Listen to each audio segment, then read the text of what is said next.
go. Triple points round. Times 3 ang value ng bawat tamang sagot. I need the top 5 answers. Ang tanong, magbigay ng dekuryenteng gamit sa kusina na mabibili sa Shopee. Go. Bruce. Microwave. Microwave. Nandyan ba microwave? Wow! Wala! Inez, ito na pagkakataon mo. Again, di kuryenteng gamit sa kusina na mabibili sa Shopee. Induction. Induction. Induction. Yeah. Yung mismong stove. Yung so, stove. Electric stove. Electric stove. Di ba? Electric stove. Nandyan ba ang electric stove? Meron! Inez, for the win, pass or play? Play! Let's go play the final round. Kakoy, depende pa kung makuha nila. Again, pagbigay ng dikuryenteng gamit sa kusina na mabibili sa Shopee, Kokoy. Rice cooker. Rice cooker. Nandiyan pa rice cooker. Top answer. Uy! Pwede pong panregalo sa Pasko yan, rice cooker. Diana, dikuryenteng gamit sa kusina na mabibili sa Shopee. Coffee maker. Coffee maker. Nandiyan pa si coffee maker. Oh, wala si coffee maker. Desiree, magbigay ng dikuryenteng gamit sa kusina na mabibili sa Shopee. Oven toaster. Oven toaster. Pasok ba yan dito sa top 5 Yes! natin? Yes! Survey says, wala rin.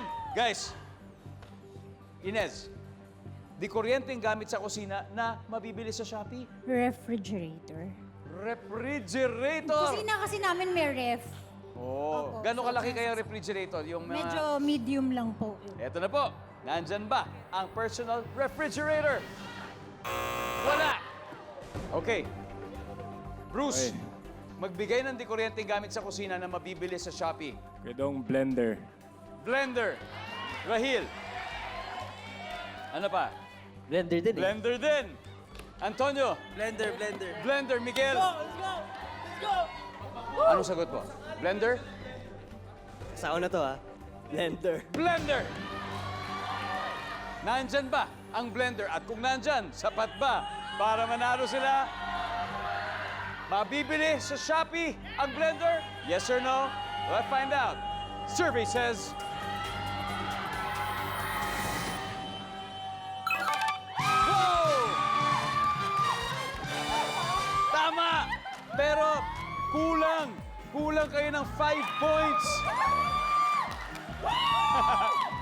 Anyway, tignan natin yung mga hindi pa nakuha. Di kuryenteng gamit sa kusina na mabibili sa Shopee. Ang panglima ay... Number 2, kettle.